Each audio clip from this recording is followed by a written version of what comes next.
Nous te recommandons nos intelligences, nos âmes, nos esprits et nos vies.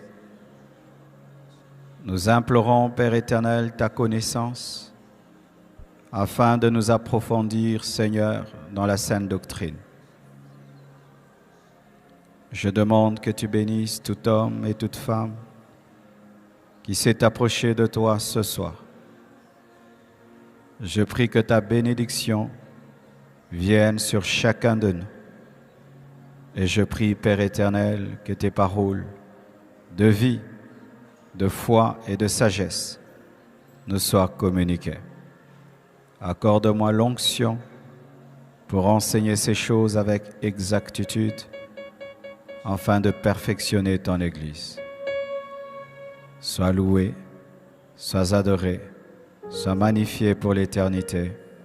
Au nom de Jésus-Christ. Amen. Amen. Nous acclamons le Seigneur.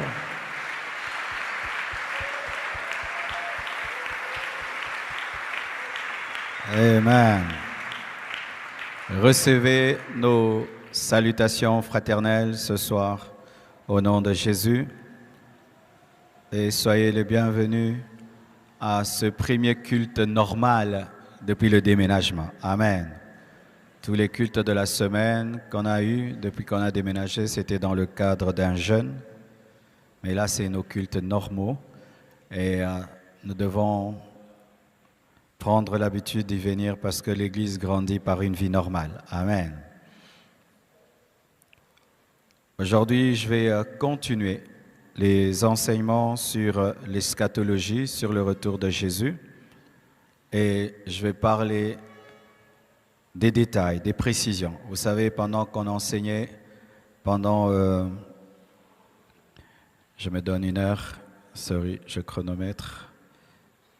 J'ai décidé de ne plus déborder. Amen. Chaque année, il faut changer. Alors, pendant Alpha, les orateurs ne pouvaient pas entrer dans certaines profondeurs parce qu'il fallait courir derrière le temps. Mais comme je suis votre pasteur, je vais revenir sur certaines choses avec plus de détails. Vous savez, ceux qui sont dans les fausses doctrines ont des détails de leur doctrine. Mais ceux qui sont dans la vraie doctrine n'ont pas les détails de leur doctrine. Je vais vous donner des détails. Amen. On peut m'enlever l'échelle qui est devant moi, ça me distrait sérieusement. Le thème de mon message ce soir, c'est la marque 666 et 7 ans de tribulation. Tu peux dire ça à ton voisin, la marque 666 et 7 ans de tribulation.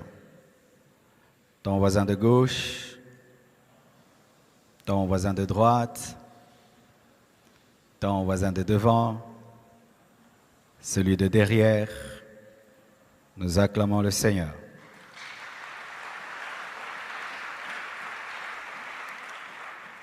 Alors je vais commencer par les 7 ans de tribulation. Parce qu'on a beaucoup enseigné, on a dit 7 ans de tribulation, 7 ans de tribulation, 3 ans et demi, mais on n'a pas vraiment donné des versets. Il ne faudrait pas que vous puissiez sortir de cet enseignement seulement avec des dogmes dans la tête. Le pasteur avait dit, mais vous n'avez pas des versets. Amen.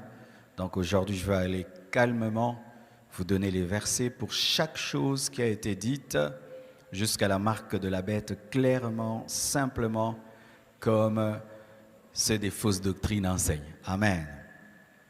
Alors, lorsque vous lisez la parole de Dieu au sujet des 7 ans, on parle souvent de 7 semaines, dites 7 semaines. On parle souvent de un temps, des temps et la moitié d'un temps. 7 semaines, c'est 7 ans. Un temps, une année, des temps, 2 ans, la moitié d'un temps, ça fait 3 ans et demi. Et on parle de 1260 jours. Vous allez voir, ce sont des termes qui reviennent souvent pour donner le temps de la tribulation, 1260 jours, 42 mois. On parle de un temps, des temps, la moitié d'un temps, et on parle de 7 semaines, et de la moitié, plutôt on parle d'une semaine et de la moitié d'une semaine. C'est là qu'on trouve le chronogramme de la tribulation. Et deux endroits nous donnent ce chronogramme, le livre de Daniel et le livre d'Apocalypse. Daniel et Apocalypse. D'ailleurs, on dit que le livre de Daniel, c'est l'Apocalypse de l'Ancien Testament. Lorsque tu veux connaître l'Apocalypse de l'Ancien Testament, c'est Daniel. Daniel et Jean, les deux, quand tu lis vraiment, tu sens que c'est le même esprit, pour dire que le Saint-Esprit déjà opéré dans l'Ancien Testament. Alors ça sert à rien de vous tenir debout parce que je vais lire beaucoup de choses. Alors prenez tout d'abord Apocalypse 11, versets 1 à 7. Prenez cela. 7 ans de tribulation, divisés en deux parties. Les 7 ans de tribulation sont divisés en deux parties. La première partie est appelée tribulation. La deuxième partie est appelée grande tribulation. Je répète, la première partie de la tribulation est appelée tribulation, 3 ans et demi de tribulation, et la deuxième est appelée grande tribulation. Pourquoi la différence entre tribulation et grande tribulation? Parce que au début de la tribulation, cette période de 7 ans, les premiers 3 ans et demi, l'Antichrist n'a pas encore vraiment le pouvoir. C'est un temps où il est en train de séduire la terre, mais c'est au milieu de la tribulation et jusqu'à la fin qu'il va prendre le pouvoir et va faire souffrir les hommes en leur imposant la marque de la bête. C'est pourquoi la première partie est appelée tribulation, la deuxième grande tribulation. Quand est-ce qu'il y aura la tribulation? C'est après l'enlèvement. Lorsque l'Église sera enlevée, ce ne sera pas la fin du monde. Ce sera la fin de la grâce, la fin des temps des nations. Mais le monde va continuer après l'enlèvement. Verset. Apocalypse 11, versets 1 à 7. La Bible dit ceci. On me donna un roseau semblable à une verge, en disant, lève-toi et mesure le temple de Dieu, l'autel et ceux qui y adorent. Mais le parvis extérieur du temple, laisse-le en dehors et ne le mesure pas, car il a été donné aux nations, et elles fouleront au pied la ville sainte pendant 42 mois. Dites 42 mois. 42 mois. 42 mois, ça donne combien? 3 ans et demi. Alléluia. Quand tu prends 42 mois, tu divises par 12, ça te donne 3 ans et demi. 42 mois. Je donnerai à mes 2 témoins le pouvoir de prophétiser revêtus de sacs pendant 1260 jours. 1260 jours, c'est 42 mois et ça fait 3 ans et demi. Amen. Ça va? Ça va? Donc on part de 1260 jours et de 42 mois. Les 42 mois, c'est 3 ans et demi. 1260 jours, c'est aussi 3 ans et demi. Ce sont les 2 oliviers et les 2 chandeliers qui se tiennent devant le Seigneur de la terre. Si quelqu'un veut leur faire du mal, du feu sort de leur bouche et dévore leurs ennemis. Si quelqu'un veut leur faire du mal, il faut qu'ils soient tués de cette manière. Ils ont le pouvoir de fermer le ciel afin qu'il ne tombe point de pluie pendant les jours de leur prophétie. Ils ont le pouvoir de changer les eaux en sang et de frapper la terre de toute espèce de plaie chaque fois qu'ils le voudront. Quand ils auront achevé leur témoignage, la bête qui monte de l'abîme leur fera la guerre, les vaincra et les tuera. Ok? Alors, on nous présente 42 mois, 1260 jours, ou 2 serviteurs de Dieu qui ont la même onction qu'Élie et la même onction que Moïse, capables de changer l'eau en sang, capables de sortir du feu de leur bouche, et ils vont servir Dieu pendant 3 ans et demi. Lorsqu'ils vont finir leur ministère, l'Antichrist va venir, il va aller faire la guerre, il va les tuer, et c'est alors qu'il va commencer aussi son règne. Amen. Donc nous voyons déjà les premiers 3 ans et demi, nous avons la preuve qu'il y aura 3 ans et demi par 42 mois, 1260 jours, c'est clair de clair. Amen.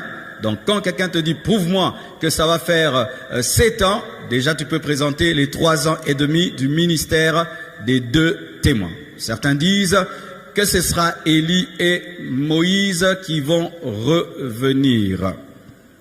Pour Élie, je peux un peu croire parce que Élie n'est pas mort et Dieu peut faire qu'il revienne. Mais pour Moïse, je ne crois pas trop parce que je ne crois pas en la réincarnation. Amen. Parce que Moïse est vraiment mort. Alors d'autres disent que c'est Enoch parce que Enoch aussi n'est pas mort. Alors la particularité de changer l'eau en sang, ce n'est pas seulement que Moïse peut le faire. Dieu peut le faire au travers de tout homme. Mais dire que c'est Moïse parce que Moïse a causé avec Jésus-Christ le jour de la transfiguration, ce n'est pas très fondé bibliquement, hein, parce qu'il y a des choses qui passent, mais quand tu vas rechercher dans la doctrine, ça ne passe pas trop, parce que dire vraiment que c'est Moïse qui reviendra dans la tribulation, c'est dire qu'il s'est réincarné. Mais si on dit que c'est Élie, on peut comprendre qu'il est revenu. Si on dit Enoch, on peut comprendre qu'il est revenu. Mais étant donné que la Bible ne donne pas les noms de ces témoins, lorsque tu parles des deux témoins, il faut dire on dit, il se peut, mais ne confirme pas. L'un des dangers dans l'interprétation d'Apocalypse et de l'eschatologie, c'est vouloir mettre des points là où Dieu n'a pas mis des points. Amen. Hein? J'ai écouté un théologien qui a dit que l'une des coupes qui vont tomber sur la terre, qui sont déjà tombées sur la terre, c'est lorsque Saddam Hussein avait attaqué le Koweït. Vous voyez, des choses comme ça, il faut éviter. Amen. Donc, ce seront deux serviteurs de Dieu qui auront une puissance extraordinaire qui, pendant 3 ans et demi, vont servir Dieu dans la tribulation. Ensuite, ils seront tués par l'Antichrist et l'Antichrist maintenant va commencer aussi son autre partie de 3 ans et demi. Apocalypse 13, versets 1 à 5. Nous sommes en train de prouver que la tribulation aura 7 ans divisés en 2 parties de 3 ans et demi. 3 ans et demi, c'est le but. Apocalypse 13, versets 1 à 5. La Bible dit, « Et il se tint sur le sable de la mer. Puis je vis monter de la mer une bête qui avait 10 cornes et 7 têtes, et sur ses cornes 10 diadèmes, et sur ses têtes les noms de blasphème. » Il s'agit de l'Antichrist. La bête que je vis était semblable à un léopard. Je vous expliquerai ça dans les temps qui viennent, pourquoi on dit léopard, pourquoi on dit 7 têtes, pourquoi on parle de 10 cornes, 10 diadèmes, tout ça, j'expliquerai. Amen. Hein? La bête que je vis était semblable à un léopard, ses pieds étaient comme ceux d'un ours, et sa gueule comme une gueule de lion. Le dragon lui donna sa puissance et son trône et une grande autorité. Donc l'Antichrist aura sa puissance provenant du dragon, le dragon qui est le diable. Et quand on parle de léopard, on parle de ours, c'est-à-dire qu'il aura en lui le mélange de plusieurs empires qui l'ont précédé. Les Romains, les Perses, les Mèdes, les Babyloniens, tous ces empires seront manifestés dans l'Antichrist. Et je vis l'une de ses têtes comme blessée à mort, mais sa blessure mortelle fut guérie. C'est-à-dire que l'Antichrist aussi voudra dire au monde qu'il a connu la résurrection. On dit qu'il a été blessé à mort, mais sa blessure mortelle fut guérie et toute la terre était dans l'admiration derrière la bête. De la même manière que le monde est rempli d'admiration devant la résurrection de Jésus, l'Antichrist aussi voudra fabriquer sa résurrection pour qu'on dise qu'il est puissant parce que le diable ne fait qu'imiter ce que Dieu a fait. Et ils adorèrent le dragon parce qu'il avait donné l'autorité à la bête. Ils adorèrent la bête en disant, qui est semblable à la bête et qui peut combattre contre elle. Écoutez maintenant, et il lui fit donner une bouche qui proférait des paroles arrogantes et des blasphèmes, et il lui fit donner le pouvoir d'agir pendant combien de temps? Pendant combien de temps? 42 mois. Et 42 mois, ça donne combien? Amen. Vous voyez que la Bible, c'est aussi de la mathématique un tout petit peu. La première partie, nous voyons les 2 témoins qui ont 42 mois. La deuxième partie, nous voyons la bête qui a aussi 42 mois. Tu prends 3 ans et demi plus 3 ans et demi, ça te donne 7 ans. Amen. Tu prends 84 mois et ça te donne 7 ans. Amen. Donc là, vous avez déjà une preuve que la tribulation aura 7 ans divisés en 2 parties. Première partie, les 2 témoins. Deuxième partie, l'Antichrist avec le faux prophète. Amen. Et comme j'avais dit, l'Apocalypse de l'Ancien Testament, c'est Daniel. Alors voyez mes frères et sœurs, lorsque des choses se passent dans le Nouveau Testament, mais si elles ont déjà été enseignées dans l'Ancien Testament, c'est que c'est une doctrine à prendre très très au sérieux. Pour ceux qui ne savent pas, la mort et la résurrection de Jésus-Christ ont été annoncées dans l'Ancien Testament. Le prophète messianique Ésaïe, même David, avait annoncé la résurrection de Jésus-Christ disant que mon Seigneur ne permettra pas que je voie la corruption. Il était en train d'annoncer la résurrection de Jésus et Ésaïe a annoncé la naissance de Jésus-Christ au travers d'une vierge. La Bible n'est pas un hasard. Amen. Hein? Quand tu lis la Bible là, tu ne lis pas un livre normal, tu lis la plus grande prophétie. Amen. Hein? La plus grande prophétie. Il n'y a pas un livre qui a le niveau de la Bible. Aucun et aucun et aucun. Acclamons la parole du Seigneur. Alors, lorsque nous rentrons dans Daniel 9, verset 27, faites tout pour enregistrer ce message. Amen. Hein? Même s'il y a des trucs là, gardez ça. Gardez ça. Satan n'aime pas ce que j'enseigne aujourd'hui. Daniel 9, verset 27. La Bible dit ceci. Il fera une solide alliance avec plusieurs pour une semaine. Je vous avais parlé de la semaine, n'est-ce pas? La semaine, c'est combien? 7 ans. Amen. Un jour, une année. Et quand on dit il fera une solide alliance, il s'agit de l'Antichrist. Parce que vous devez savoir que l'Antichrist, c'est vrai, son pouvoir viendra du diable, mais aussi des hommes. Des présidents vont lui donner le pouvoir et vont accepter qu'il domine sur eux. Ce sera le président des présidents, ce sera le roi des rois. Comme Jésus est le roi des rois, lui aussi voudra être le roi des rois parce que lui, il cherche seulement à imiter Dieu. Amen. Il fera une solide alliance avec plusieurs rois pour une semaine, 7 ans. Et durant la moitié de la semaine. La moitié de la semaine, c'est combien? 3 ans et demi, tu vois. Il fera cesser le sacrifice et l'offrande. Le dévastateur, on l'appelle aussi le dévastateur, commettra les choses les plus abominables jusqu'à ce que la ruine et ce qui était résolu fondent sur les dévastateurs. Ça veut dire ceci, les hommes vont lui donner 7 ans de pouvoir, mais il ne va pas régner 7 ans. Au milieu de son règne, Dieu va arrêter son règne parce que si il prenait 7 ans, si tu prends 7 ans plus 3 ans et demi, ça donne combien? 10 ans et demi. Amen. C'est-à-dire que le plan du diable serait que la tribulation puisse prendre 10 ans et demi, mais Dieu, enfin d'épargner les élus, va arrêter à 7 ans. Amen.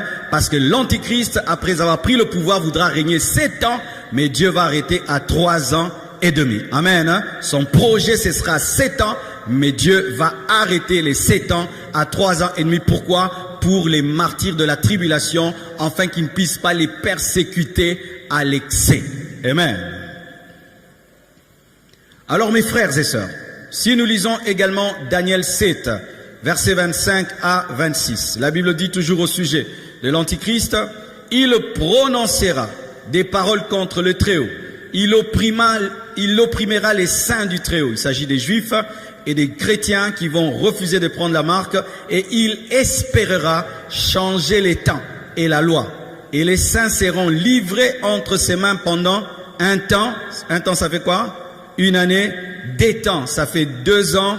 Et la moitié d'un temps, ça fait 3 ans et demi. Amen. Vous voyez dans le verset Daniel 9, verset 27, on lui donne une semaine. Mais nous voyons dans Daniel 7, 25 à 26, on divise cette semaine en moitié. Amen. Vous êtes là? Alléluia, c'est clair, on voit qu'il aura 3 ans et demi. Les hommes vont lui donner 7 ans. Le diable va lui donner 7 ans, mais Dieu va lui donner 3 ans et demi. On dit, les saints seront livrés entre ses mains pendant un temps, des temps et la moitié d'un temps. Pourquoi on les livre entre les mains? Parce que dans la tribulation, il n'y aura pas la grâce. Amen. Là, on n'est pas livré entre les mains du diable. Mais dans la tribulation, les saints seront livrés entre ses mains et ils devront tenir jusqu'à la mort. Amen. C'est ça la différence. Là, tu n'es pas livré entre les mains de Satan, mais après l'enlèvement, tu seras livré entre ses mains et tu dois tenir bon jusqu'à la mort. Ils seront livrés entre ses mains pendant un temps, une année, des temps, 2 ans et la moitié d'un temps, ça fait 3 ans et demi. Puis viendra le jugement et on lui ôtera sa domination qui sera détruite et anéantie pour jamais. On parle de sa défaite lors de la bataille de l'Armageddon lorsque Jésus-Christ viendra avec les enlevés détruire l'armée de l'Antichrist qui va se liguer contre Israël. C'est là qui sera détruit après 3 ans et demi de règne. Amen.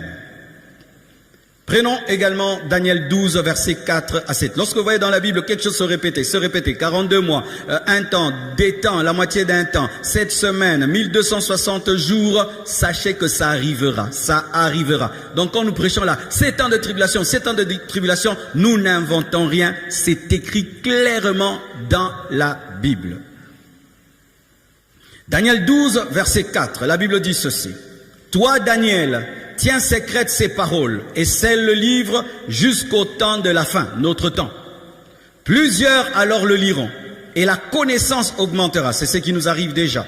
Et moi, Daniel, je regardais et voici 2 autres hommes se tenaient debout. L'un en deçà du bord du fleuve et l'autre de là du bord du fleuve. L'un d'eux dit à l'homme vêtu de lin, qui se tenait au-dessus des eaux du fleuve, quand sera la fin de ces prodiges?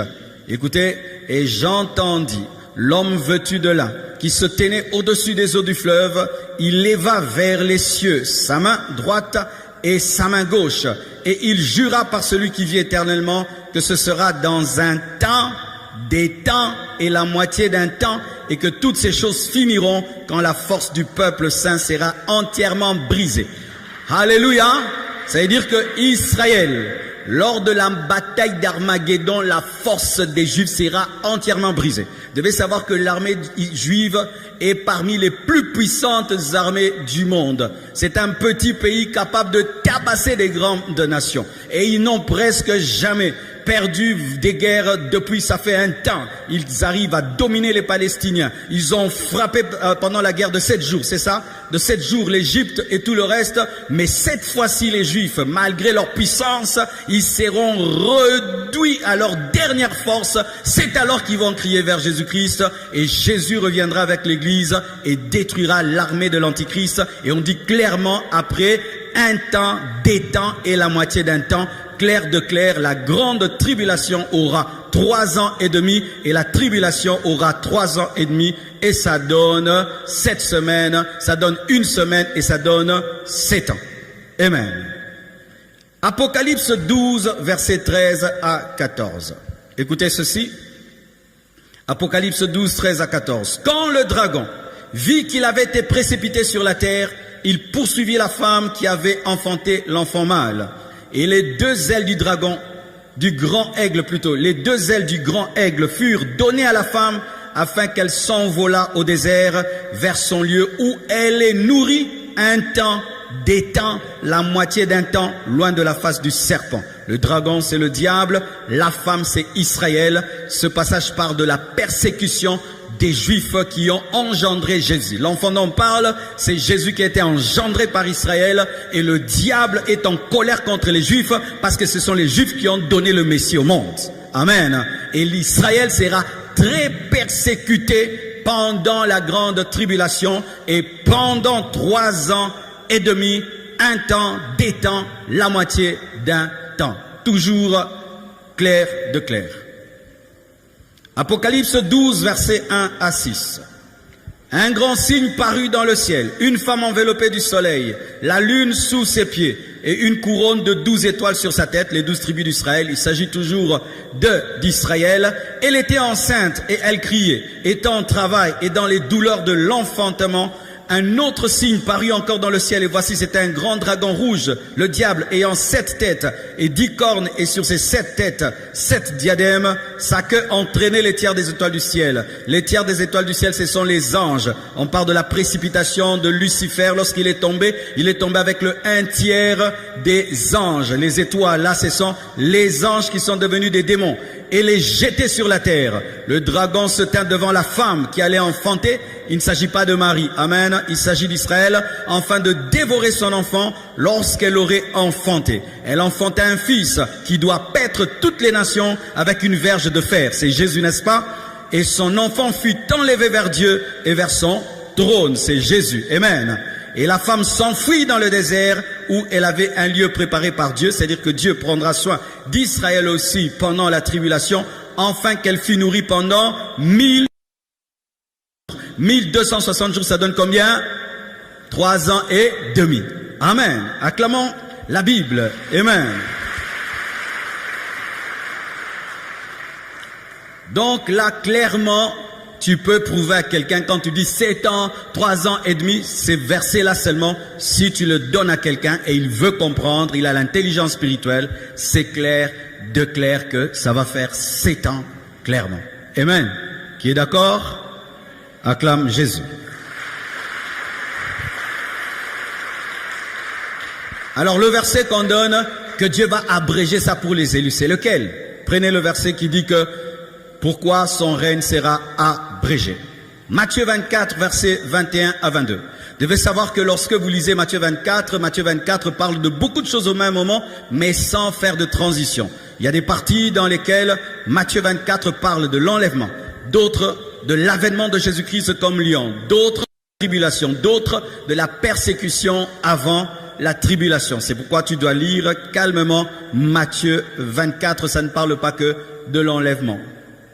Matthieu 24, versets 21 à 22, la Bible dit, « Car alors la détresse sera si grande qu'il n'y en a point eu de pareil depuis le commencement du monde jusqu'à présent et qu'il n'y en aura jamais. » Là, c'est la tribulation. C'est seulement dans la tribulation qu'on peut dire qu'il y a eu de la détresse comme jamais depuis que le monde existe. Ce ne sont pas les persécutions que les chrétiens vivent maintenant. La détresse la plus grande depuis que le monde existe, ce sera de la tribulation parce que la tribulation est appelée la colère de l'agneau. Nos persécutions et nos épreuves présentes ne sont pas vraiment dans ce verset. Et maintenant, par rapport à cette période qui sera caractérisée par une grande souffrance, le verset 22 dit ceci, « Et si ces jours n'étaient abrégés, écourtés, rendus courts, personne ne serait sauvé. » C'est-à-dire quoi? Que si la tribulation durait 10 ans et demi, même les martyrs de la tribulation allaient prendre la marque de la bête. Personne n'allait en échapper. Ils allaient se fatiguer parce que pendant 3 ans et demi, tu ne peux pas acheter ni vendre sans avoir la marque de la bête. Il y a des gens qui allaient craquer et ils allaient finir par se prosterner. Et pour eux, Dieu va arrêter. Amen. Donc voyez, l'intention du diable, c'est d'amener le monde entier en enfer. C'est ça l'intention du diable. Nous amener tous en enfer. Et si ces jours n'étaient abrégés, personne ne serait sauvé. Mais à cause des élus, ces jours seront abrégés. C'est quoi un élu? Un élu, c'est que vous devez savoir qu'il y a une différence entre la préscience de Dieu et la prédestination. Dites préscience. Dites prédestination. Alors, j'entends des gens qui enseignent la prédestination d'une certaine manière, mais je trouve que c'est très dangereux de l'enseigner de cette manière-là. Qu'est-ce qu'ils disent? Que avant même que tu naisses, Dieu a choisi qui ira au ciel et qui ira en enfer. Qui croit des choses comme ça? Si tu crois ça, n'évangélise pas. Celui qui doit croire, croira. Et celui qui doit se perdre, se perdra. Que je ne prêche même pas. Celui qui sera sauvé, sera sauvé. Pourquoi on prêche? Pourquoi on enseigne? Pourquoi on évangélise? Pourquoi on intercède? Les élus seront sauvés. Dieu va s'arranger. Une fois qu'il faut prêcher, une fois qu'il faut enseigner, qu'il faut intercéder, donc il y a la part de l'homme. Amen. Alors, pourquoi alors on parle des élus? Les élus, ce sont les gens qui acceptent et qui accepteront. Accepteront. Pourquoi je dis accepteront? Parce que Dieu maintenant, dans sa préscience, préscience c'est quoi? C'est présavoir. Présavoir c'est quoi? C'est connaître les choses avant. Ce n'est pas vouloir les choses avant. Car il y a une différence entre connaître les choses avant et vouloir les choses avant. Dieu connaît le nombre des gens qui iront en enfer. Dieu connaît le nombre des gens qui iront au ciel. Mais ce n'est pas qu'il veut, il connaît. Parce qu'il peut connaître. Mais si nous disons, Dieu a choisi que tel nombre aille au ciel, tel nombre aille en enfer, eh bien mes frères et sœurs, ce Dieu-là est plus méchant même qu'un homme. Pourquoi? Je n'ai rien demandé pour être créé. Toi-même tu me crées. Je ne t'ai rien demandé pour venir sur la terre. Toi-même tu décides de m'amener sur la terre. 2, tu m'empêches de croire en toi. Ensuite, tu me jettes en enfer éternellement. Je t'ai fait quoi? Amen, hein? Je t'ai fait quoi? Et de 2, ça encourage les bêtises. Si on te dit, par exemple, toi, tu es un élu de Dieu. Même si tu pêches, Dieu va s'arranger seulement que tu te retrouves au ciel. Ça va encourager des bêtises. Si on parle de prédestination dans la Bible, nous sommes prédestinés en Christ. Ça veut dire ceci. Je mets là-bas des rails qui quittent Lemba jusqu'à Limete. Amen. Je mets une locomotive et des rails. Je dis, celui qui veut arriver à Limete, tu entres dans la locomotive, tu vas te retrouver à Limete. Mais si tu n'entres pas dans la locomotive, tu n'arrives pas à Limete. La prédestination est en Christ. Si tu entres en Christ, tu vas arriver. Tu n'entres pas, tu n'arrives pas. Mais ne dites jamais, toi qui étais choisi pour aller en enfer, toi qui étais choisi pour aller être au ciel. Alors les gens parlent de Judas. Judas n'était pas obligé de vendre Jésus. Et il n'était pas aussi obligé de se suicider, il pouvait se repentir parce que Pierre aussi s'est repenti et Jésus l'a recueilli. Les deux ont fait un péché, mais Pierre s'est ressaisi, Jésus l'a reçu. Si Judas s'était repenti, il allait être reçu. Mais Dieu qui connaît toutes choses avait vu en avance comment son fils allait mourir et il a écrit parce qu'il connaît les choses en avance. Si j'ai le don de connaître le futur et je t'annonce le futur, est-ce que je veux le futur? Je le connais et je le dis.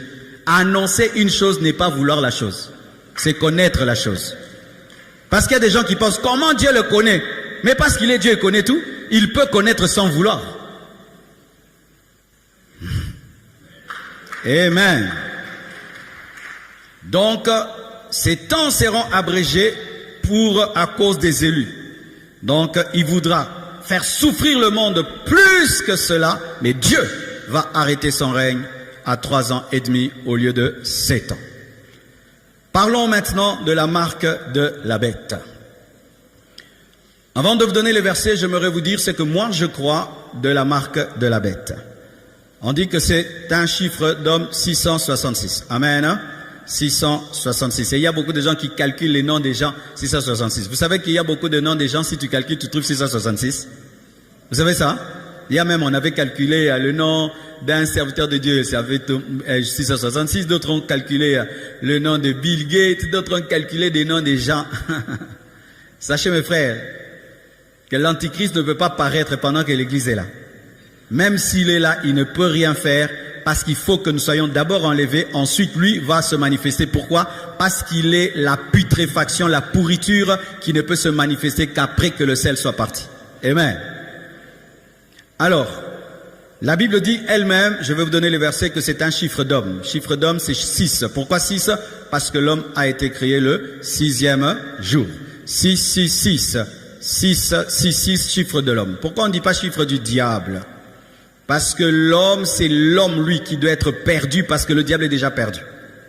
Alléluia. Aussi.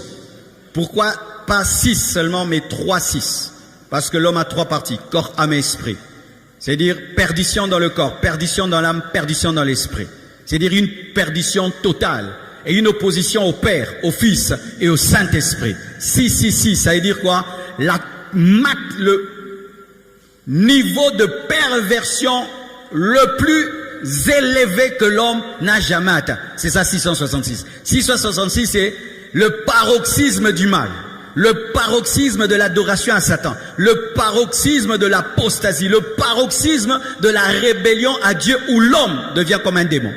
Vous devez savoir que les païens ne sont pas comme les démons. Parce que les païens peuvent se repentir. Mais ceux qui auront la marque de la bête ne pourront pas se repentir parce qu'ils auront des cœurs des démons. Vous savez ça? Une fois qu'un homme a la marque de la bête, il devient un apostat, il devient comme un démon. Les démons ne demandent jamais pardon à Dieu.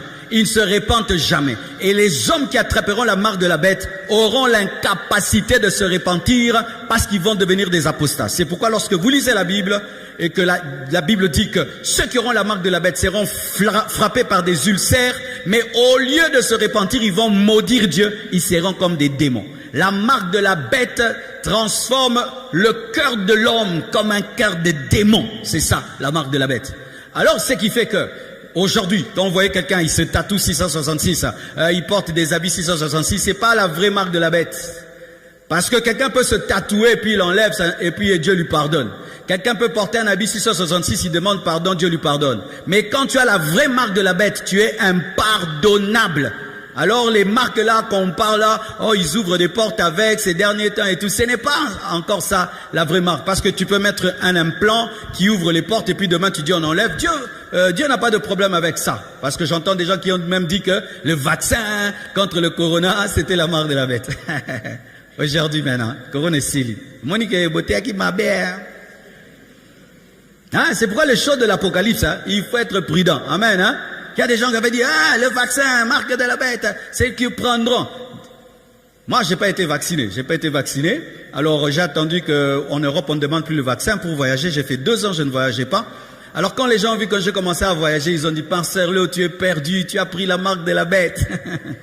Vraiment, vraiment. Alors, vous devez savoir que la marque de la bête, pour l'instant, elle n'est pas là. Elle est en préparation. Si quelqu'un te dit aujourd'hui, oh, j'ai la marque de la bête, ce n'est pas la vraie marque de la bête, parce que si quelqu'un prend la marque de la bête maintenant, entre guillemets, il peut se repentir, Dieu lui pardonne. Mais dans la tribulation, ce n'est pas possible. Et donc, pour l'instant, la marque de la bête n'est pas là. Amen. Et la marque de la bête, ce n'est pas seulement un signe que quelqu'un écrit, c'est une adoration à Satan. En plus, c'est une clé. C'est un passeport. C'est un passeport qui permet de vendre, d'acheter, de voyager. C'est une clé spirituelle, une clé économique, une clé politique, commerciale. Et pour l'instant, il n'y a rien sur la terre qui a ce niveau-là. Amen. La marque de la bête se prépare, mais elle n'est pas encore en application. Amen. Prenons les versets. Apocalypse 13, versets 20 à 18.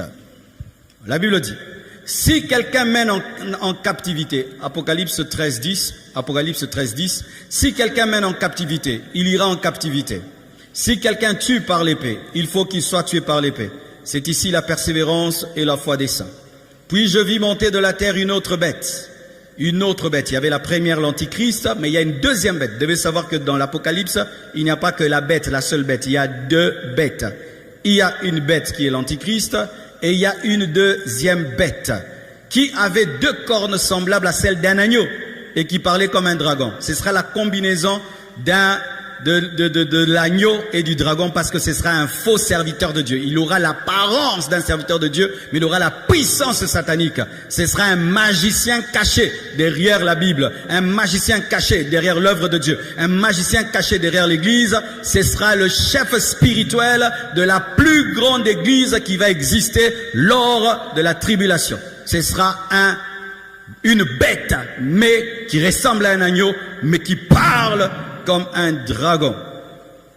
Elle exerçait l'autorité de la première bête en sa présence. Elle était servante de l'Antichrist. Ce sera un serviteur de Dieu, un faux serviteur de Dieu qui va servir un politicien. Ce sera un faux serviteur de Dieu qui sera sous la direction d'un politicien maléfique, démoniaque, qui va lui donner aussi sa puissance. C'est-à-dire le dragon donne sa puissance à l'Antichrist et l'Antichrist donne la puissance au faux prophète. Elle exerçait l'autorité de la première bête en sa présence et elle faisait que la terre et ses habitants adoraient la première bête dont la blessure mortelle avait été guérie. C'est-à-dire que l'Antichrist va utiliser la religion pour que les hommes l'adorent. L'Antichrist viendra dans les églises qui vont rester après l'enlèvement pour que les hommes de Dieu disent à leurs fidèles de l'adorer. C'est ce qui va arriver. Comme on entend maintenant des pasteurs qui viennent, oh, votez tel, oh, votez tel. Nous, on ne fera jamais ça. Amen, hein? Pardon. Ici, on prête seulement la Bible. On ne dit pas votez tel, votez tel. Parce que si je me tiens ici, je dis votez tel. Maintenant, toi, tu es de l'opposition, toi, tu es du pouvoir. Moi, je suis le pasteur de vous tous. Amen, hein? Donc ici, c'est pas voter tel, c'est recevoir Jésus, croyez à lui, aller au ciel. Amen. Mais en ce temps-là, ce sera un serviteur de Dieu qui va dire à ses fidèles d'adorer la bête, parce que la bête c'est Christ, la bête est Dieu. Et comme ils ont confiance en leur pasteur, ils vont croire en leur pasteur, alors que derrière le pasteur, il y a Satan. Waouh! C'est terrible, hein? C'est pourquoi l'église doit être au milieu du village. Amen, hein? C'est très important. Elle opérait des grands prodiges, même jusqu'à faire descendre du feu du ciel sur la terre à la vue des hommes. Qui faisait des miracles comme ça dans la Bible? Vous le connaissez? Qui faisait descendre le feu sur la terre? Élie. Le faux prophète fera des miracles comme Élie. Vous qui aimez les miracles plus que la parole, plus que le caractère. Il a le caractère du dragon, mais il fait des miracles comme Élie. Il est doux comme un agneau, mais il parle comme Satan. Il fait les miracles comme Élie, mais par la puissance satanique. Une combinaison de satanisme, de l'agneau, du dragon. Terrible. C'est pourquoi faites attention au mélange. Alléluia.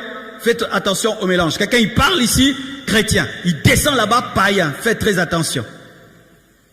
Il fera des miracles, jusqu'à faire descendre le feu du ciel sur la terre à la vue des hommes. Et elle séduisait les habitants de la terre par des prodiges qui lui étaient donnés d'opérer en présence de la bête, disant aux habitants de la terre de faire une image à la bête qui avait la blessure de l'épée et qui vivait, d'adorer la bête ressuscitée, mais la fausse résurrection. Et il lui fut donné d'animer l'image de la bête, afin que l'image de la bête parlât. L'image qui parle, c'est quoi? C'est la télévision.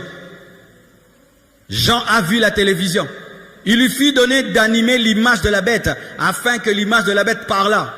C'est l'intelligence artificielle. C'est-à-dire que l'antichrist se servira des hologrammes, se servira des écrans, se servira de la technologie pour qu'on l'adore dans le monde entier. Parce que lui n'est pas omniprésent. Comment on peut adorer un homme dans le monde entier? Il faut que son image soit partout. Et qu'est-ce qui permet à ce que l'image de quelqu'un soit partout? C'est la technologie. Mais comme Jean n'avait pas la technologie de ce temps-là, il ne pouvait pas comprendre. Il a dit, il fait que la statue bouge. Jean, c'est pas la statue, c'est la télé. Alléluia. Alléluia. C'est pourquoi vous voyez aujourd'hui, la technologie est en train d'aller à une vitesse, vous ne pouvez pas croire. Vous connaissez ChatGPT? Qui connaît ce ChatGPT? Vous connaissez? Qui ne connaît pas? Yo, qui est déjà là, hein? Vous êtes des déphasés, hein, vous? Vous êtes des déphasés. Il y a un robot aujourd'hui. Quand je dis robot, c'est pas seulement... robot, c'est une intelligence artificielle qui a maintenant sur Internet, tu lui poses toutes les questions, il te répond. Au point même à l'université, on commence à interdire ChatGPT parce que si tu dis écris-moi un livre, il t'écrit un livre. Tu dis écris-moi un livre, il t'écrit le livre. Écris-moi un poème, il te fait un poème. Écris-moi comment on cuisine, il t'écrit tout. Tu lui demandes même comment on peut faire une rébellion, il te montre. Je te dis. Et à l'instant, je te dis, une intelligence, c'est effrayant, c'est vraiment effrayant. ChatGPT. Tapez ça sur YouTube et faites des recherches dessus.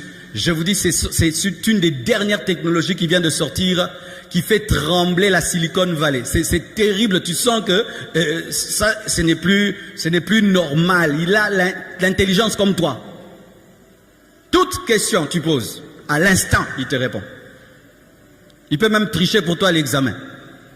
Oui, oui. C'est interdit dans les... Oui, il peut tricher pour toi à l'examen. Alors avec une précision, tu ne peux pas croire. L'intelligence est en train d'augmenter, mes frères. Nous sommes arrivés à un temps où si tu refuses de croire que Jésus revient bientôt, c'est volontaire. Amen. Hein? Et la Bible dit ceci. Il lui fut donné d'animer l'image de la bête, afin que l'image de la bête parlât. Et qu'elle fit que tous ceux qui n'adoraient pas l'image de la bête fussent tués. Tu n'adores pas, tu meurs. Ce sera une adoration obligatoire. C'est pourquoi je dis que Dieu est plus fort que Satan. Parce que lui convainc par l'amour pour qu'on puisse l'adorer. Satan a besoin d'utiliser la mort. Je vais te tuer si tu ne m'adores pas. Alléluia. Jésus, lui, il est mort à la croix. Regarde comment on l'aime. Mais Satan, il n'est mort pour personne. Et il dit, adore-moi sinon je te tue. Sorcier, votre maître est faible. Faible, regarde comment il finit. En imposant aux gens l'adoration. Jésus ne l'impose à personne. Il te convainc et tu adores. Il te convainc et tu l'aimes. Il te convainc, tu te réveilles. Est-ce que tu as déjà vu une épée qui veut te tuer pour adorer Jésus? Pourquoi? Il est tellement puissant qu'il est capable de t'enseigner et que tu puisses tomber amoureux de lui. Il n'a pas imposé à la Samaritaine de l'adorer. Il lui a parlé. Elle a jeté sa coupe, sa cruche. Elle a adoré. Jésus est supérieur à toutes ces religions. Ou vous ne croyez pas en notre Seigneur, on vous tue. Vous ne croyez pas en notre prophète, on vous bombarde. Non, on bombarde personne. On bombarde avec la prière, avec la parole, avec l'amour. Lorsque tu veux faire la différence entre deux religions, entre guillemets, regardez ceux qui n'utilisent pas la force. Ils sont les plus forts. Les religions faibles utilisent la force. Les religions fortes utilisent la parole, la conviction. Parce que quand tu es fort, tu parles, tu convaincs. Mais quand tu es faible, bombe, et tuer les gens. Non, on tue avec l'évangile. On te persuade, on te bombarde, on te prêche, tu pleures, tu abandonnes. Donne-moi la main. C'est une faiblesse que de bombarder les gens qui ne croient pas en vous. C'est une faiblesse que de tuer les gens qui ne croient pas en votre doctrine. C'est une faiblesse que de persécuter quelqu'un qui ne croit pas en ce que tu crois. Vous savez ça? Si vous avez un païen chez vous, vous le persécutez parce qu'il n'est pas chrétien, vous êtes des faibles. Vous devez beaucoup l'aimer et le convertir par l'amour. Nous les chrétiens, on ne fait pas souffrir les païens. D'ailleurs, on les aime tellement qu'ils changent. Amen. Hein? Les chrétiens qui font souffrir les païens n'ont pas compris l'évangile parce que Jésus est mort pour les païens. Oh, donne-moi la main. Faiblesse du diable. Il fut donné d'animer la bête, afin que l'image de la bête parlât, et qu'il fit que tous ceux qui n'adoraient pas la bête fussent tués. Et elle fit que tous, petits et grands, riches et pauvres, libres et esclaves, reçussent une marque sur leurs mains. Main, c'est là où tu travailles. Sur leur front, l'intelligence qui voudra dominer nos activités et notre raisonnement. Et quand tu domines l'activité de l'homme et son raisonnement, tu le possèdes, parce que ce sont ces deux choses qui nous permettent de faire des grandes choses, la pensée et l'action. Il voudra dominer la pensée, l'activité et la pensée. Et que personne ne put acheter ni vendre sans avoir la marque et le nom de la bête et le nombre de son nom. C'est ici la sagesse que celui qui a de l'intelligence calcule le nombre de la bête, car c'est un nombre d'hommes. Et son nombre est 666. Alors il y a des gens qui disent aujourd'hui que l'intelligence artificielle c'est la bête. C'est faux parce que la Bible dit c'est un nombre d'hommes, ce sera un homme. Et on dit aussi qu'à la fin, l'Antichrist sera jeté en enfer. On ne va pas jeter un ordinateur en enfer. Donc, quand les gens disent que la bête c'est la nouvelle technologie, non, ce n'est pas la nouvelle technologie, ce sera un homme qui va utiliser les nouvelles technologies, mais ce ne sera pas la nouvelle technologie parce que la nouvelle technologie ne finit pas dans le feu, ne finit pas en enfer. L'Antichrist, ce sera vraiment un homme, ce sera vraiment un homme, un politicien très intelligent, très influent, qu'on n'a jamais eu depuis que le monde existe. Il sera plus grand qu'Hitler, plus grand que Néron, plus grand que tout, que Napoléon Bonaparte, que tous les dictateurs qu'on a eu sur la terre. Il existera réellement. Ce ne sera pas une intelligence artificielle, mais il se servira de l'intelligence artificielle. Apocalypse 14, versets 11 à 12. Nous sommes en train de parler de la marque de la bête. Amen. Hein? La Bible dit ceci, dans Apocalypse 14, versets 11 à 12. Et la fumée de leur tourment. Le verset Apocalypse 13 que je vous ai donné, c'est l'instauration de la marque de la bête et sa promotion par le faux prophète. Maintenant, je vais vous parler de la haine que Dieu a pour la marque de la bête, qu'il ne faut pas prendre à la légère la marque de la bête. Voyez l'attitude et le comportement de Dieu face à ceux qui prendront la marque de la bête. Apocalypse 14, versets 11 à 12. La Bible dit, « Et la fumée de leur tourment monte au siècle des siècles, et ils n'ont de repos, ni jour ni nuit. Ceux qui adorent la bête et son image, et quiconque reçoit la marque de son nom. » C'est ici la persévérance des saints qui gardent les commandements de Dieu et la foi de Jésus. Ceux qui auront pris la marque de la bête, la Bible dit qu'ils seront tourmentés dans le feu au siècle des siècles, sans repos, ni la journée, ni la nuit.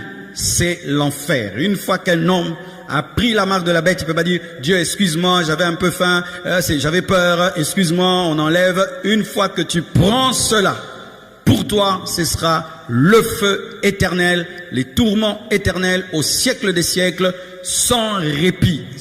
Parce que la douleur, des fois, elle lâche et puis elle revient, mais ce sera une douleur qui ne se reposera jamais, qui ne s'arrêtera pas une seule seconde. Donc, frère, rater l'enlèvement, ce n'est pas aller en enfer, mais c'est être proche de l'enfer.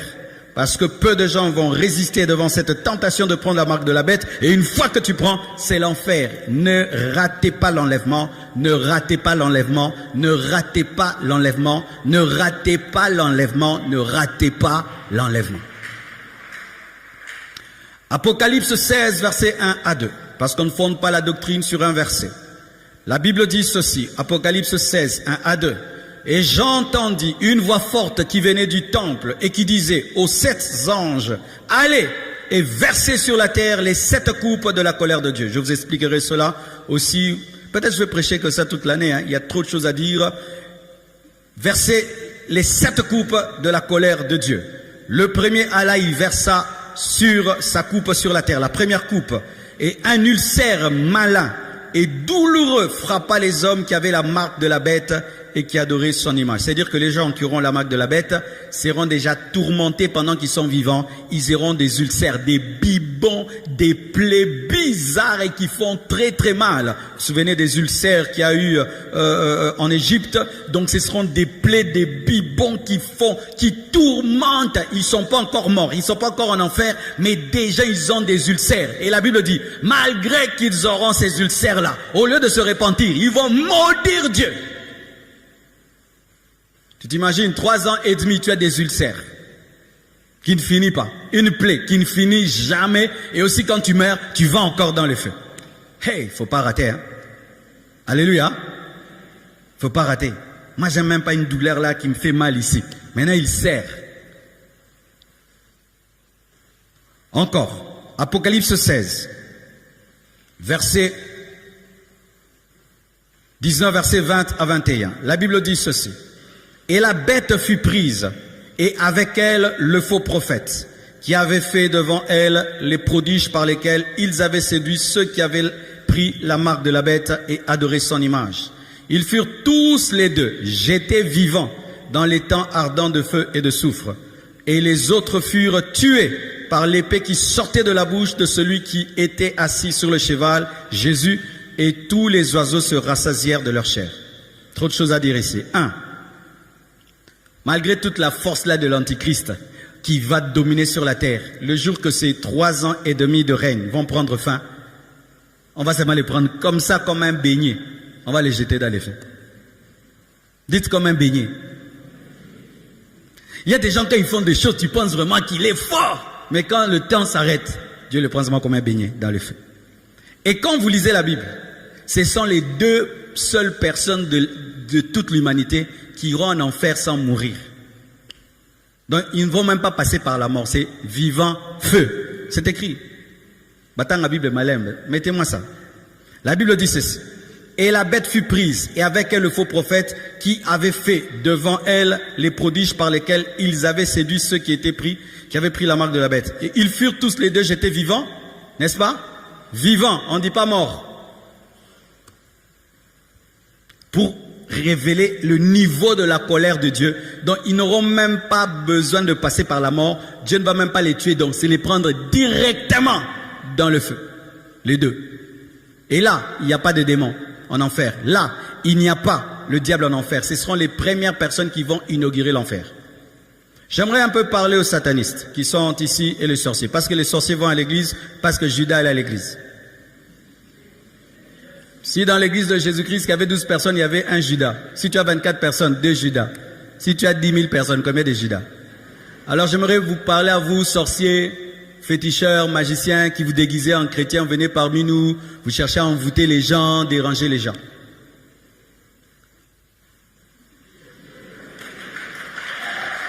J'aimerais un peu vous parler.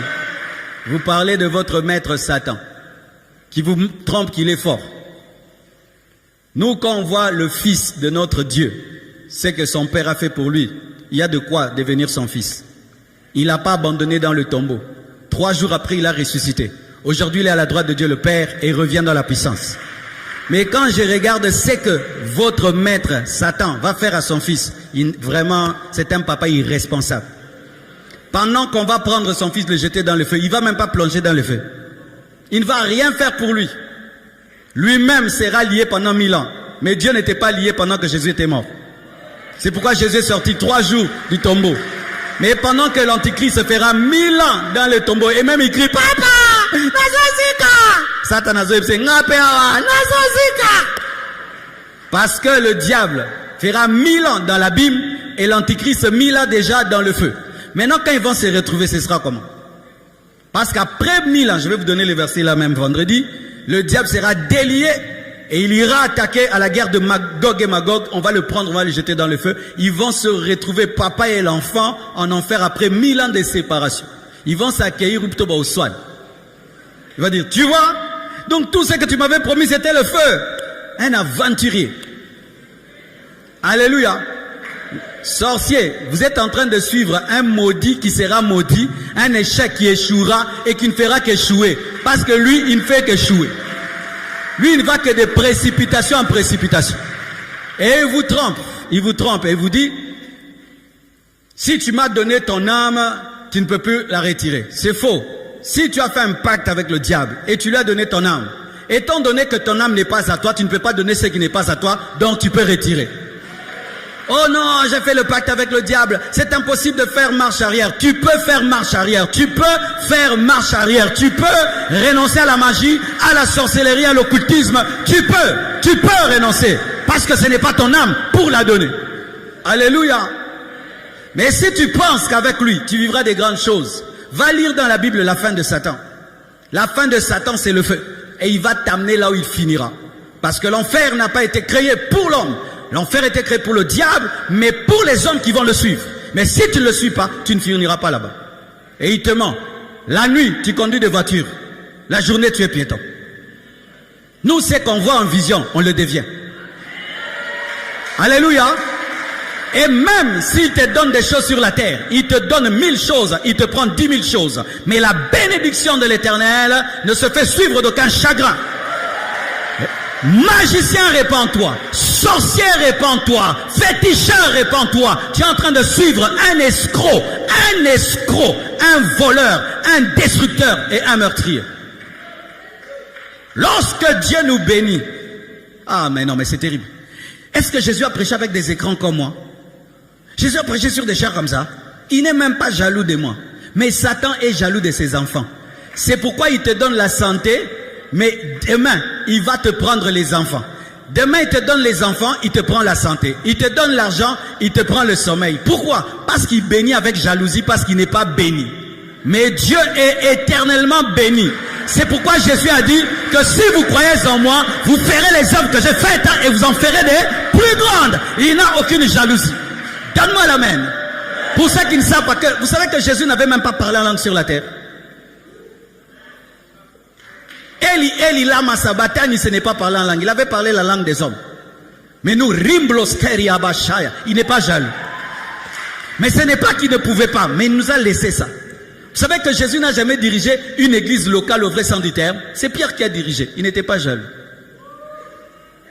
Mais Satan est jaloux. Quand tu as sommeil, il est jaloux parce que lui ne dort pas. Quand tu es heureux, il est jaloux de toi parce que lui n'est pas heureux. Quand tu es en communion avec Dieu, il est malheureux parce que lui, il s'est séparé depuis longtemps. Et tu te dis que toi, en plus, il vous ment, vous tous, il vous dit que vous êtes ses bras droits. Tous les satanistes qui témoignent, oh, moi j'étais la femme de Satan. Maintenant, lui, il en a combien? Oh, j'étais les bras droits du diable. Il a combien de bras? Il vous ment tous que vous êtes des bras droits. Son bras droit arrive, il s'appelle Antichrist, et il finira dans le feu. S'il va faire ça à son bras droit, toi maintenant qui es son ongle, tu finiras où? Toi qui as la sorcellerie du quartier, la sorcellerie des rats, des canards. Oui, ta sorcellerie sale là que tu as. L'antichrist qui viendra, qui va donner aux gens sa marque au monde entier. Qui va faire que le monde entier l'adore. Regarde comment il va finir. J'étais vivant dans le feu. Maintenant, tu as envoûté ta famille, tu as tué seulement tes frères et sœurs, tu as tué seulement 12 personnes. Il va te récompenser avec quoi? Tu es un escroqué. Toi qui es magicien, tu te penses intelligent. Tu es bête. On t'a escroqué.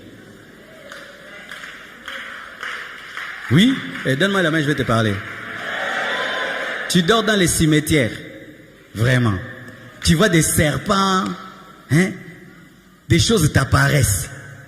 Ça, c'est quoi ça? Il y a du bonheur dedans. Si tu es sorcier, cherche-moi au bureau. Oh, je suis sérieux. Si tu as des livres magiques, viens nous chercher. Oh, il y a 2-3 dimanches, j'ai prêché comme ça. Un jeune m'a suivi. Il a dit, pasteur, je suis dans la magie. Je suis dans l'occultisme. Je me transforme en loup-garou. Je me transforme en chien. Je commence à prier pour lui. Oh, c'était un chien qui était devant moi. Un jeune garçon qui a voulu être Illuminati. Vous savez le problème des églises, on a oublié les sorciers et les magiciens.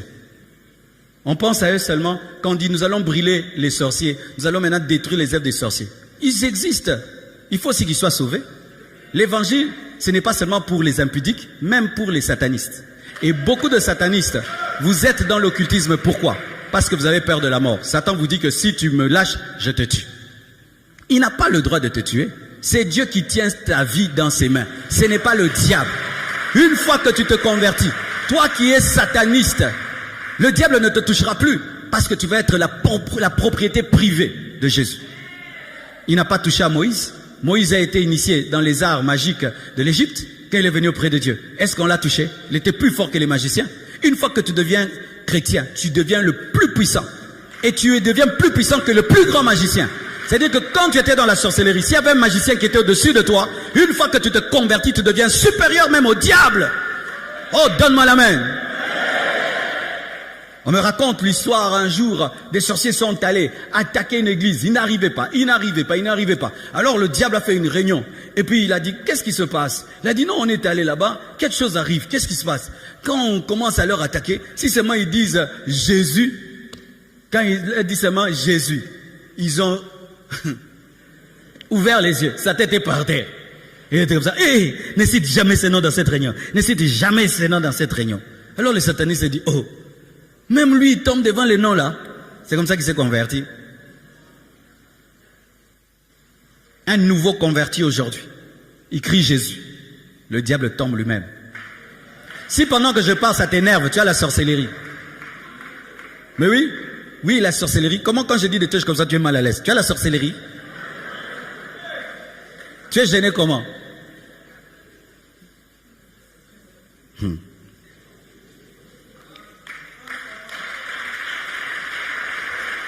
Et vous devez savoir qu'il y a plusieurs sortes de sorcellerie.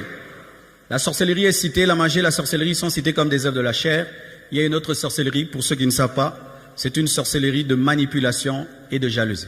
Si comme tu es là, si quelqu'un te raconte ses projets dans ton cœur, tu n'aimes pas, ça n'arrive jamais. Tu as une sorcellerie. Tu as une sorcellerie charnelle. Et tu sais ça d'ailleurs, que toi si tu as la haine contre quelqu'un, des mauvaises choses lui arrivent toujours. Tu as une sorcellerie. Oui, c'est une œuvre de la chair. Beaucoup de gens pensent que la sorcellerie c'est d'abord une œuvre de l'esprit. Non, la Bible dit, parmi les œuvres de la chair, il y a la magie, il y a la sorcellerie. Toi, quand tu as de la haine pour quelqu'un, tu peux le tuer facilement. C'est de la sorcellerie. Tu as de la sorcellerie. Aussi, tu aimes manipuler les gens. Au tout ça, ça va te mettre tout aux Ankindoki. Oui, les manipulateurs. Par exemple, quand on était des enfants, tu tombes malade, toute la famille est autour de toi, n'est-ce pas? Alors qu'est-ce que tu faisais? Tu ne veux pas guérir, n'est-ce pas? Pour continuer seulement, c'est que tout le monde t'entoure. C'est la sorcellerie. Les gens qui aiment tout le temps attirer l'attention des autres, en Kiswahili on appelle ça Buchimbi. Tu connais Buchimbi?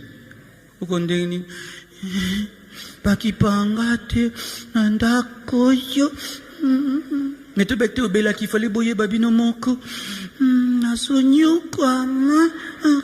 Buchimbi Kindoki.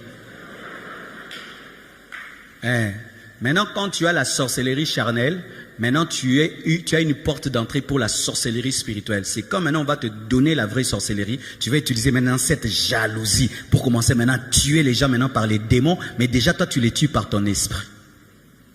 Parce que tu ne sais pas, l'esprit de l'homme aussi a de la puissance. Ce n'est pas seulement les démons qui ont la puissance, même l'esprit de l'homme. C'est pourquoi il y a des gens, si seulement tu racontes tes projets, ça n'arrive jamais. Il n'a pas des démons, son esprit est tellement mauvais qui s'oppose à ça, ça n'arrive pas. Ndokyozawa.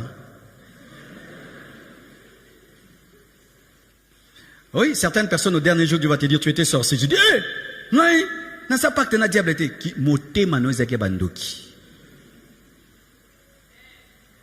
Tu rencontres quelqu'un, tu vas voir quelqu'un, il est tellement heureux dans sa vie que tu rentres à la maison, tu n'arrives pas à dormir. Tu n'as pas dormi.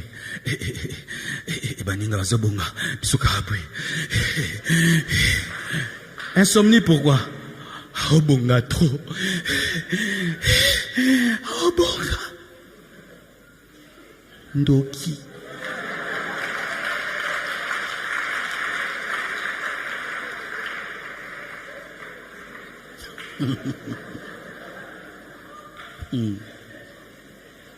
Au point où tu n'aimes pas voir le succès des autres parce que tu connais ce que ça va te faire, tu refuses.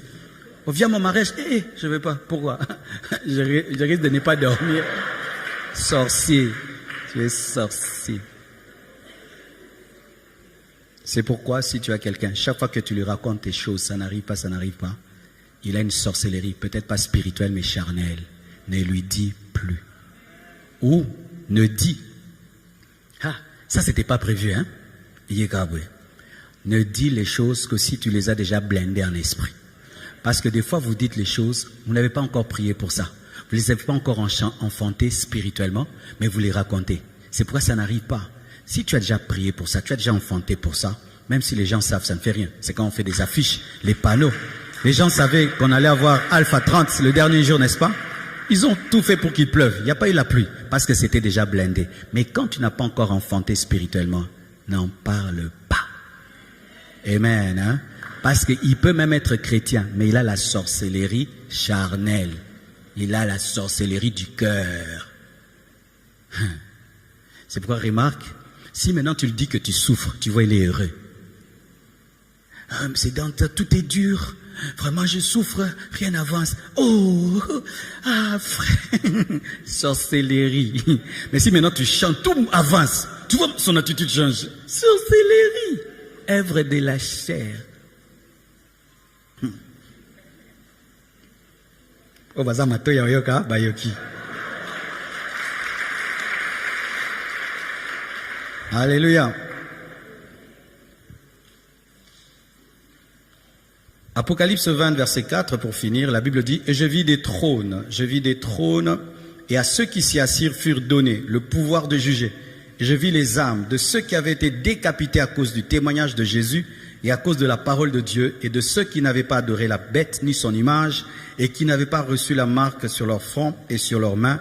Ils revinrent à la vie, et ils régnèrent avec Christ pendant 1000 ans. » C'est-à-dire ceci, Jésus est né, il a formé les disciples, il est mort, il est ressuscité, il a envoyé le Saint-Esprit, l'Église est née, et nous sommes au temps de l'Église. L'Église se prépare à l'enlèvement. Jésus va revenir dans les airs, nous allons monter avec lui. Pendant que nous sommes au ciel, les noces de l'agneau, j'en parlerai, et le tribunal de Christ, la récompense sur la terre, 3 ans et demi. Tribulation, 3 ans et demi, grande tribulation, et nous allons revenir pour détruire le règne de l'Antichrist à la bataille d'Armageddon. Maintenant, voici ce qui va arriver quand nous allons revenir. Il y a des gens qui vont ressusciter. Il y a des gens qui vont ressusciter à la fin de la tribulation. Amen, hein? Il y aura des résurrections avant l'enlèvement, il y aura des résurrections avant la tribulation. Qui sont ceux qui vont ressusciter avant la tribulation? Il y a les saints de l'Ancien Testament, parce qu'ils doivent entrer dans la promesse qui a été faite à Abraham, la terre, et aussi les saints de la tribulation, c'est-à-dire ceux qui ont refusé de prendre la marque de la bête, entreront maintenant avec l'Église pour régner dans le millénium pendant 1000 ans. Amen. Mais une fois que tu as enlevé, toi seulement, tout est fait, tu te retrouveras dans le millénium. Mais si tu n'es pas enlevé, la Bible dit, tu dois tenir bon, tu dois refuser, et ainsi tu seras ressuscité, même si l'Antichrist t'a décapité, pour que toi aussi tu règnes avec Jésus dans les 1000 ans. Et ceux qui sortiront de la tribulation comme les martyrs de la tribulation dans les 1000 ans, même si le diable sera délié après 1000 ans pour les séduire, ils ne seront pas séduits. Ceux qui seront séduits, ce sont leurs enfants. Leurs enfants, parce que les gens qui vont traverser la tribulation pour le millénium sans mourir, parce qu'il y a des gens qui ne vont pas mourir, qui vont avoir la marque qui vont refuser la marque de la bête, mais qui ne seront pas tués, ces gens-là auront des enfants pendant le millénium. Et c'est leurs enfants, ce sont leurs enfants qui seront tentés après 1000 ans. 1000 ans, c'est beaucoup. C'est cette génération-là qui sera tentée par le diable pour la bataille de Gog et Magog.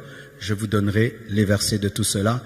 Que Dieu vous bénisse abondamment. Tenons-nous debout.